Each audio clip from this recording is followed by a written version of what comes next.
Welcome back to this update on staking on Waves Exchange.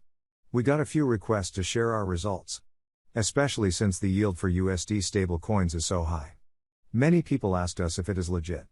I will share my opinion and my results in this video. It has been more than 1 month since I've started using Waves. Let's go ahead and start.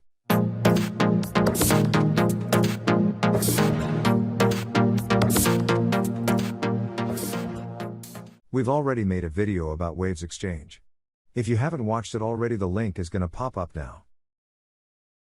What's new compared to last time is that they have added staking for Bitcoin and Ethereum.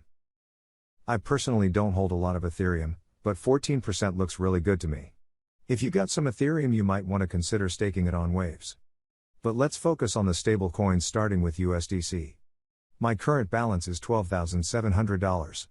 And we can find my staking history in the right corner. I've to admit I got a little greedy, and added more and more funds. My first deposit was on February 1st, and the last one 3 weeks later. As for now, I've earned $700 with USDC staking. I've also staked some Tether. Let's have a look at how this is going. Notice that currently, the yield on USDC is higher than on Tether. If you consider staking on Waves, I would go with USDC. Nevertheless, it's still a great yield, and right now I have $5,250 in my account. I started end of January with $2,000, and put $3,000 more after 1 month. So I've got 5,000 USDT staked in total.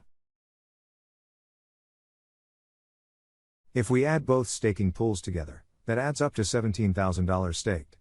Let me use round numbers in this example. The current value of the USDT staking is $5,250, plus the $12,750 from USDC staking. That gives us a total value of $18,000. That is a great result in my opinion. Now to the question, is it safe to use?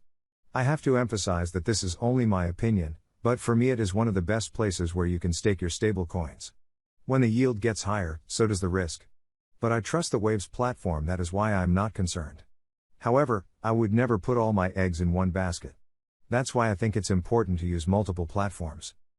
In future videos, I will show you all the places I use to stake my stablecoins. If you have any questions, please leave them in the comments. Did I miss something? Then add us on Facebook, and chat with us. You will find the link in the description. Please subscribe if you haven't already, and we will see you in the next video.